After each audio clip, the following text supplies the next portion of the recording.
नमस्कार, फाइटर समाचार में आपका स्वागत है। पेश आज 20 जनवरी शाम 7 बजे राजस्थान की खास खबरें। राजस्थान में फिर से मौसम बदलेगा, बादल छाएंगे और बारिश होगी। इसकी शुरुआत 22 जनवरी से होगी। एक हल्के प्रभाव के वेस्टर्न डिस्टर्बेंस एक्टिव होने के कारण ऐसा होगा। जयपुर, भरतपुर, बीकानेर संभाग के करीब 10 जिलों में इसका प्रभाव रहेगा। कहीं कहीं हल्की बरसात और बूंदाबांदी हो सकती है। आज भी जैसलमेर, जयपुर, कोटा, सीकर, बीकानेर, श्रीगंगानगर, पाली, भरतपुर, अलवर, अजमेर सहित तमाम जिलों में घना कोहरा छाया रहा।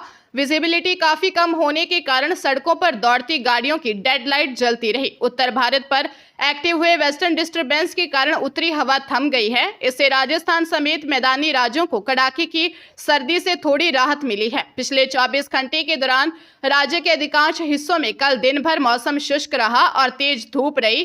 गंगानगर, हनुमानगढ़ के एरिया में दिन में भी हल्का कोहरा और आसमान में हल्के बादल रहे। झुंझुनू के मलसीसर में 2 बोलेरो गाड़ियों में आमने सामने की भिड़ंत हो गई। भीषण हादसे में पति पत्नी समेत 3 लोगों की मौत और 4 अन्य घायल हो गए। एक की हालत गंभीर होने पर जयपुर रेफर किया गया। हादसा रामपुरा गांव के पास हुआ। हेड कांस्टेबल सुरेंद्र कुमार ने बताया कि हादसे में बीदासर निवासी 74 वर्षीय जमान दत्त, उसकी 70 वर्षीय पत्नी रत्नी और मलसीसर निवासी ड्राइवर 42 वर्षीय रणवीर सिंह की मौत हो गई। ये तीनों एक ही बोलेरो में सवार थे। साथ ही 72 वर्षीय संतोष को गंभीर हालत में जयपुर रेफर किया है। दूसरी बोलेरो में सवार खरौटी, राजगढ़, चूरू निवासी 3 अन्य घायल हैं। पुलिस ने बताया कि जमुना दत्त पत्नी के साथ अपने ससुराल लिखवा जाकर लौट रहे थे। जमुना दत्त के 4 बच्चे हैं। पुलिस फिलहाल मामले की जांच कर रही है। भाजपा सरकार ने एक भी स्कूल बंद नहीं किया। कांग्रेस की ओर से भ्रामक प्रचार किया जा रहा है। ये कहना है प्रदेश के शिक्षा मंत्री मदन दिलावर का। प्रदेश में स्कूलों पर हो रही राजनीति पर पलटवार करते हुए शिक्षा मंत्री ने यह बात कही है। साथ ही कहा कि बीजेपी सरकार की ओर से स्कूलों को समन्वित किया जा रहा है ताकि स्कूलों को और सुदृढ़ किया जा सके। राज्य सरकार की ओर से हाल ही में एक ही परिसर में या आसपास संचालित हो रहे 2 विद्यालयों को समायोजित करके एक किया। शिक्षा मंत्री का तर्क है कि इसके विद्यालय के संसाधनों और शिक्षकों का सही तरीके से सदुपयोग हो सकेगा और विद्यार्थियों को बेहतर शिक्षा सुविधा उपलब्ध हो सकेगी। साथ ही कुछ विद्यालय ऐसे भी थे जिनमें नामांकन शून्य या बहुत कम था। ऐसे विद्यालयों को भी निकटवर्ती विद्यालय में समायोजित किया गया है ताकि इन कम नामांकन वाले विद्यार्थियों में पदस्थापित शिक्षकों को अन्य विद्यालयों में समायोजित किया जा सके। हरियाणा के पानीपत में एक ठेकेदार ने उसके पास काम करने वाले इंजीनियर की हत्या करवा दी। पुलिस ने परिजनों की शिकायत पर आधार पर ठेकेदार पर हत्या का केस दर्ज कर हिरासत में ले लिया है। मृतक की पहचान 25 वर्षीय अमन कुमार यादव के रूप में हुई है। वह 3 भाई बहन में सबसे बड़ा था। अमन की 7 मार्च को शादी होनी थी। 2 मार्च को उसके तिलक की रस्म होनी थी। समालखा थाने में सौरभ कुमार यादव ने बताया कि वह बिहार के सिवान का रहने वाला है। उसका बड़ा भाई Aman Kumar Yadav Globes Shift Limited company में बतौर ड्रायर इंजीनियर कार्यरत था। उसने 1 महीने पहले ही कंपनी ज्वाइन की थी। उन्हें पुलिस से सूचना मिली थी कि अमन की मौत हो गई है। सौरभ ने आरोप लगाया कि ठेकेदार प्रदीप सिंह ने आपसी मतभेद के चलते हत्या की है। पुलिस मामले की जांच कर रही है। अजमेर जिले में ऑनलाइन इन्वेस्टमेंट का झांसा देकर ठगी करने वाले गिरोह के 2 सदस्यों 23 वर्षीय विनोद मीणा निवासी गिरधरपुरा सवाई माधोपुर और 22 वर्षीय कालूराम मीणा उर्फ सुमित निवासी राम सिंहपुरा सवाई माधोपुर को साइबर पुलिस ने गिरफ्तार किया है। दोनों के कब्जे से 4 मोबाइल, अलग अलग बैंकों के 3 ATM, 1 कार, 31,300 रुपए नगद बरामद किए हैं। एसपी वंदिता राणा ने बताया कि ऑनलाइन इन्वेस्टमेंट के नाम पर फेसबुक, इंस्टाग्राम पर विज्ञापन पोस्ट कर परिवादियों को झांसा देकर ठगी करने वाले गिरोह के 2 आरोपियों को गिरफ्तार किया है। ये ठग साइबर ठगी संबंधित विज्ञापन पोस्ट करके UPI QR कोड के माध्यम से लोगों से इन्वेस्टमेंट राशि फ्रॉड बैंक खातों में डलवाकर उन्हें ठगते थे।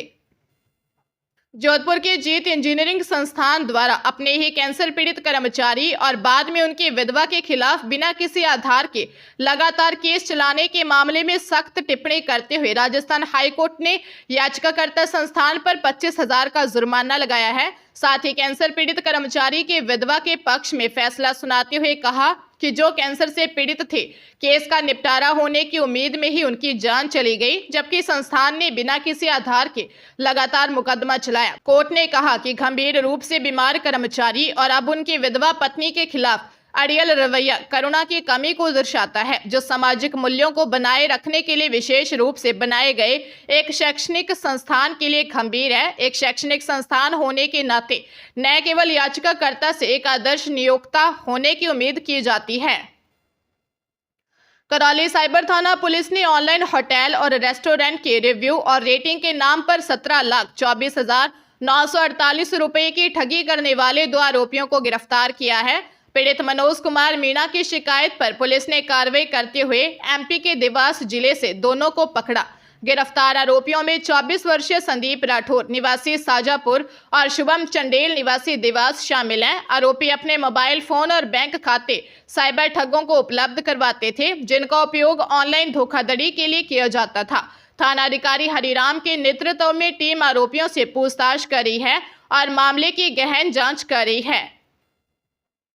राजधानी जयपुर पुलिस ने एक शातिर ठग को गुड़गांव से पकड़ा है, जो खुद को एटीएस में अधिकारी बताता था, फिर लोगों को अपने जाल में फांसता था। सेल्फ ड्राइविंग के लिए ऑनलाइन बुक की रेंटल कार को खुद का बताकर बेच देता था। रामगंज थाना पुलिस की टीम गिरफ्तार आरोपी से पूछताछ कर रही है। डीसीपी नॉर्थ राशि डोगरा डूडी ने बताया कि ठगी के मामले में आरोपी 40 वर्षीय ऋषभ अजमेरा निवासी गुप्तुर आंध्र प्रदेश हाल सिरसी रोड बिंदायका को अरेस्ट किया है।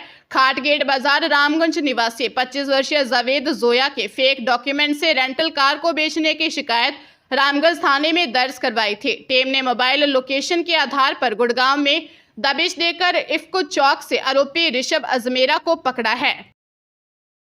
अमृतसर की थाना बी डिवीजन की पुलिस ने टालीवाला चौक सुल्तानविंड रोड स्थित सुनार का 1 किलो सोना हड़पने वाले दंपति कारीगर को काबू कर लिया है। इसके अलावा हरपाल सिंह आशु और उसकी पत्नी नव निवासी फतेह सिंह कॉलोनी अभी फरार चल रहे हैं। आरोपी दंपति की पहचान हरविंदर सिंह उर्फ विक्की और उसकी पत्नी सिम्मी निवासी शहीद उधम सिंह नगर के रूप में हुई है। एसएचओ सुखबीर सिंह ने बताया कि तकरीबन 10 दिन पहले आरोपियों ने इस घटना को अंजाम दिया था। शिकायत में सुनार हरविंदर सिंह ने बताया कि यह सभी कारीगर उसे सोना लेकर बनाते थे। इस दौरान सभी को सोना दिया था, जिन्होंने धोखे से सोने को हड़प लिया।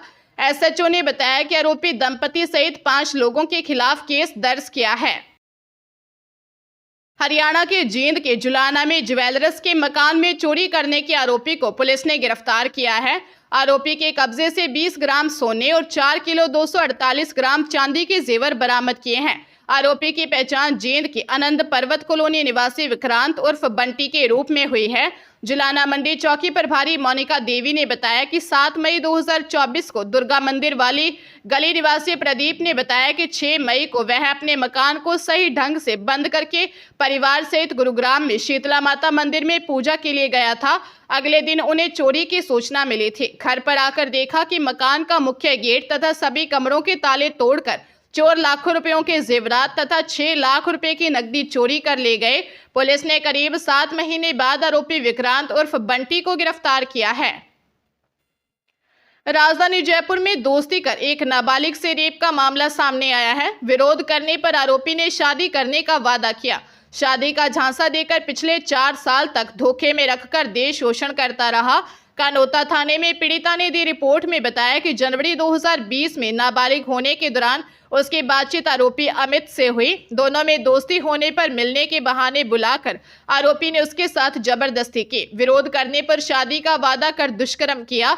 पिछले 4 साल तक शादी का झांसा देकर देह शोषण करता रहा। शादी का दबाव बनाने पर आरोपी ने उसके साथ मारपीट की, धमकी देकर शादी करने से मना कर दिया। पुलिस ने मामला दर्ज कर जांच शुरू कर दी है।